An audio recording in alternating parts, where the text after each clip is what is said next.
Olá, eu sou Carla Nascimento, sou estudante de Ciência Biológica pelo Polo de Nova Friburgo. A minha aula de hoje, o tema da minha aula de hoje é sobre vírus. Eu peguei esse exemplar do segundo ano de ensino médio de biologia, esse livro. Então vamos lá para a nossa aula. A minha aula de hoje, como eu já disse, é sobre vírus. Vírus são seres que não possuem estrutura como as das células e cuja atividade vital somente se manifesta quando estão dentro de uma célula hospedeira, ou seja, parasitas intracelulares.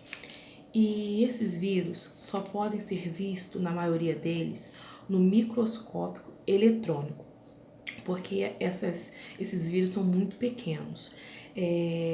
Nós temos aqui o micrômetro e o namômetro para expressar a dimensão microscópica desses vírus. A maioria desses vírus, eles são tão pequenininhos que se a gente for tentar visualizar ao olho nu, nós não vamos conseguir. Por isso que precisa ter esse microscópio. No relato abaixo aqui no box está dizendo que é de 100 vezes, ele aumenta 100 vezes mais a imagem da estrutura a ser observada. No caso a qual nós estamos falando sobre ele, que é sobre o vírus. Do que são constituídos os vírus? Os vírus são constituídos basicamente por ácido nucleico, envolto por uma cápsula de proteínas, denominada capsídeo. O conjunto formado pelo capsídeo e o ácido nucleico constitui-se o núcleo capsídeo. Em alguns vírus, o ácido nucleico é o DNA e em outros é o RNA. Falando-se em vírus de DNA e vírus de RNA, certo tipo de vírus são formados apenas pelos núcleo capsídeo, mas em outros existe um envelope envoltório, que assim constitui a parte externa do vírus. O envelope é formado por proteínas do vírus mergulhadas em uma camada dupla de lipídios, derivada da membrana plasmática da célula que ele estava parasitando. Um vírus pode parasitar qualquer tipo de célula? Cada vírus pode parasitar apenas determinado tipo de células, ou seja, ele vai ser parasita em um, ou às vezes ele pode ser parasita em um e se proliferar em outros. Tanto ele pode ficar num só como fixo e se parasitar em outros vírus. Assim, de acordo com os seres vivos que parasitam, podemos considerar 4 grupos de vírus. Bacteriófagos parasitam bactérias, micófagos parasitam fungos, vírus de animais parasitam animais e vírus de planta parasitam planta. Ou seja, esses 4 vírus eles vão parasitar respectivamente nos seus vírus que já estão ali localizados, né? Onde eles já se encontram localizados.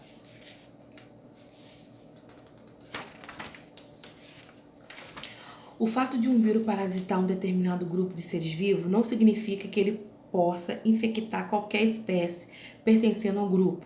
Assim, por exemplo, um vírus que parasite um determinado animal pode ou não parasitar animais de outra espécie, como eu já havia dito. Do mesmo modo, uma espécie de vírus que infecta células de um determinado tecido pode não infectar outros tecidos no mesmo organismo. Vírus e saúde humana.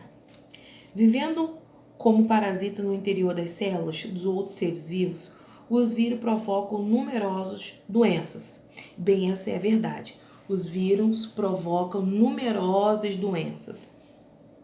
As doenças provocadas por vírus são conhecidas como virose, né? Quando as pessoas ficam gripadas, né? Elas já dizem, tô gripada. É porque o organismo dessa pessoa, a imunidade dessa pessoa também já está com baixa, né? Já está em baixa. E com isso, dá vazão para o vírus entrar e se proliferar. Nós vamos ver isso mais adiante. As doenças, no caso as viroses. Para muitas doenças humanas causadas por vírus já existem vacinas e é essa forma eficiente de prevenção. É aí que eu quero funcionar com vocês. Eu sou técnica de enfermagem, eu trabalho na sala de vacina e quando eu peguei esse tema para ler, né, eu fiquei apaixonada em poder falar com propriedade sobre eles. A vacinação é um dos mais importantes mecanismos utilizados para medicação preventiva.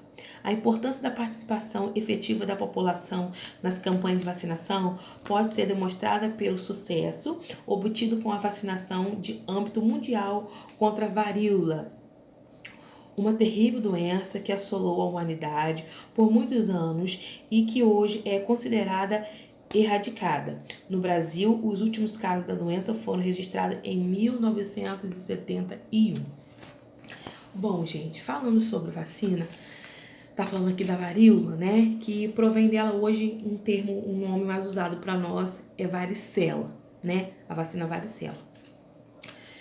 Muitas pessoas, elas têm acesso à vacina e tem pessoas que não vão se vacinar. As pessoas têm o SUS, né, que é a porta aberta para quem precisa fazer o seu processo vacinal, acompanhar o seu processo vacinal. A vacina, ela é de direito da criança. A vacina, ela é de direito do adolescente. A vacina, ela é de direito do adulto. Todo mundo tem direito a se vacinar. E é bem notório que nem todas as mães, nem todos os pais verificam as cadernetas de seus filhos para ver se elas estão corretas, para ver se já chegou a data de se vacinar, porque a vacina, ela é porta de prevenção para que a pessoa não venha evoluir um quadro de vírus. E se vier evoluir esse quadro viral, vai ser amenizado, vai ser a menos. Vamos lá. A medicina preventiva, né, no caso a médica, os pesquisadores que estudam a medicina preventiva têm alcançado grandes êxitos no combate a diversas outras viroses, como a poliomielite e a raiva, e também a diferença doença causada por bactérias, que serão abordadas no próximo capítulo. Gripe e resfriado. O que é gripe?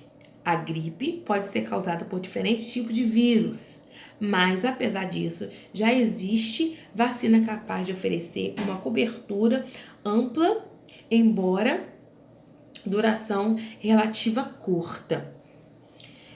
O resfriado, apesar de comumente ser confundido com gripe branda, é causado por um outro tipo de vírus que não pertence à família do vírus da gripe.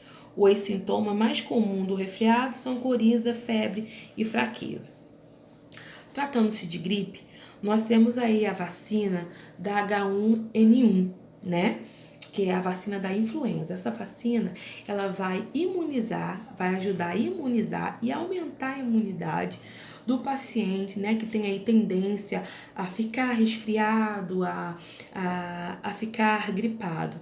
Essa vacina, ela a quantidade, o volume dela é 0,5 para os adultos. As crianças que não tomaram nenhuma vacina da H1N1, ela vai tomar de início 0,25, no espaço de 30 dias ela vai tomar mais 0,25, totalizando 0,5. Consequente, quando ela voltar a se vacinar, aí vai ser a vacinação normal, 0,5. Por quê?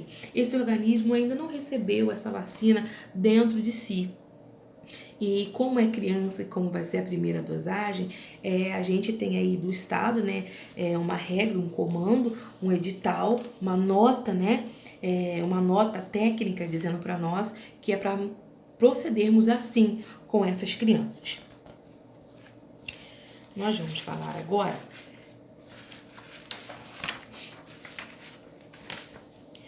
um pouquinho da AIDS. Uma das mais graves síndromes causadas por vírus em seres humanos é a AIDS. Os primeiros casos foram registrados em 1977 e 1980. Desde então, a AIDS foi responsável por numerosas mortes ao redor do mundo. As síndromes são características por um conjunto de sintomas. As características fundamentais do vírus da AIDS é afetar o sistema defensor do organismo, tornando a pessoa mais vulnerável à doença infecciosa, que geralmente não apresenta gravidade como a maioria das gripes. É muito comum o portador do vírus apresentar complicações em doenças que historicamente vinham sendo tratadas e curadas. Gente, segue-se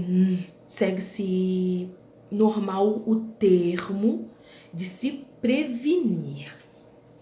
Falando aí para essa aula, né, esse plano de aula para o 2º ano do ensino médio, os jovens, eles acham que não devem mais se prevenir e que podem ter relação sexual do jeito que eles querem, do jeito que acham que é para ser, mas não pode. A AIDS, ela existe, não tem cura para ela ainda, está ainda em estudo, mas é possível se prevenir. Todos devem se prevenir, porque ninguém sabe quem tem e quem não tem. Então, a camisinha é um meio de prevenção para não contrair o vírus do HIV. É uma doença que contém vírus. Vamos lá. Febre amarela e dengue. Essas duas viroses são causadas por vírus da mesma família e dos flavivírus. Seus sintomas são, no entanto, distintos, como pode conferir no quadro a seguir. Esse quadro vai mostrar, né, o que uma da outra as difere, mas basicamente eu vou ler um de cada uma. A febre amarela urbana, transmitida pela picada de fêmea dos mosquitos Aedes aegypti, comum nas cidades. E a dengue clássica, geralmente os sintomas amenizam a partir do 7º dia. Dengue hemorrágica, a partir do 7º dia surgem sintomas mais graves, como as hemorragias. As duas formas de dengue são transmitidas pela fêmea do mosquito Aedes aegypti. Pode ocorrer a transmissão por transfusão de sangue e durante a gestação. A dengue e a febre amarela possuem sintomas iniciais que podem ser confundidos com os de outras doenças. Mal-estar e febre alta de início repentino.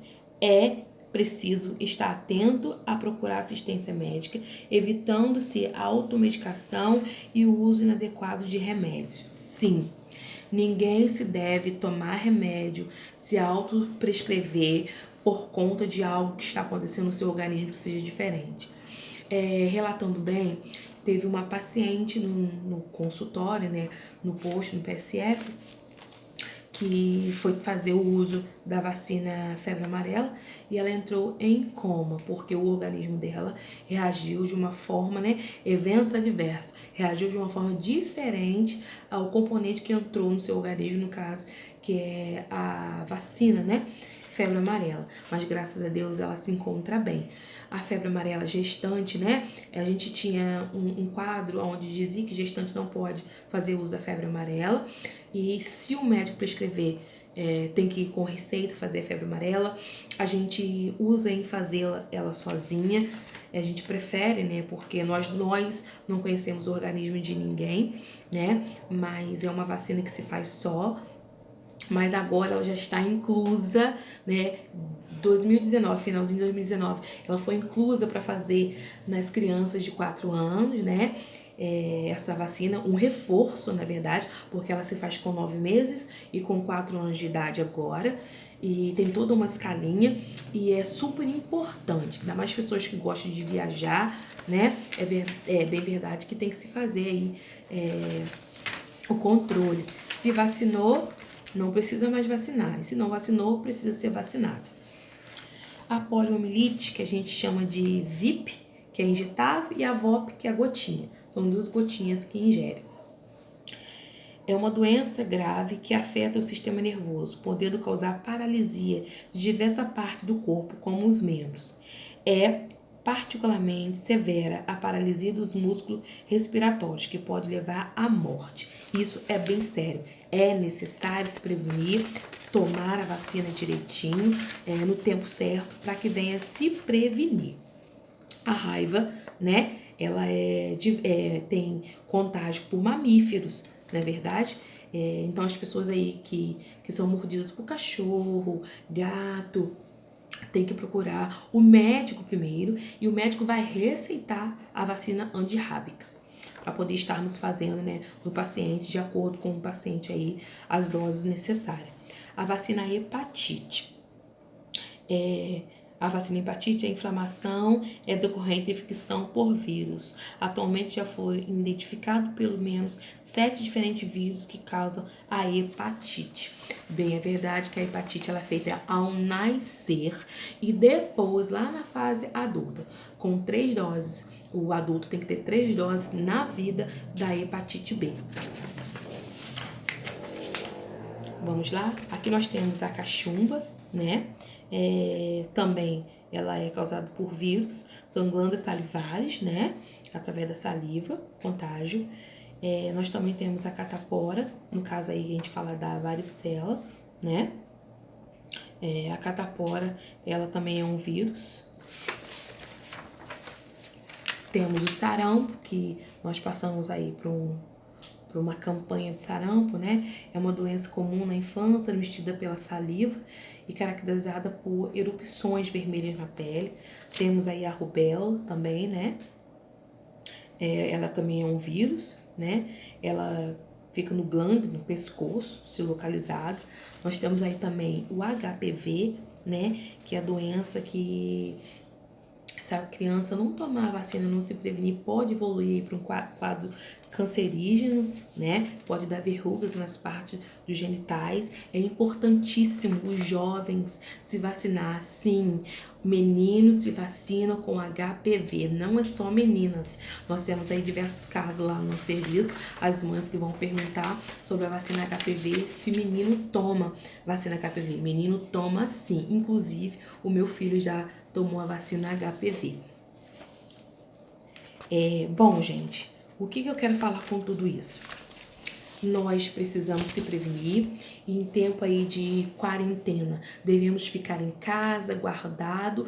Como eu tenho esse conteúdo? Quem tem livro em casa, vai ler o livro. Quem não tem acesso às plataformas digitais, vai ler livro.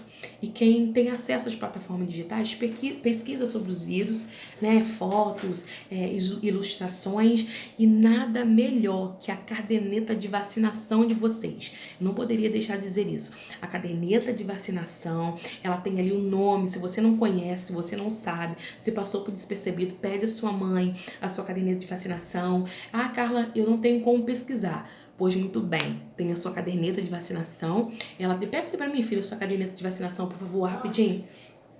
A caderneta de vacinação, ela tem ali aonde você pode visualizar o nome das doenças, você conhecer ela mais profundamente. Eu espero que eu tenha te ajudado. Não deixe de se vacinar, fique em casa, se proteja, estuda, torne-se conhecedor, tá bom? Eu quero falar mais um pouco da caderneta, porque ela tem muitas coisas ali escritas e às vezes pode passar por despercebido. Mas é isso que eu quero deixar para vocês. Vírus existe, lava sua mão com álcool, use máscara e fique em casa.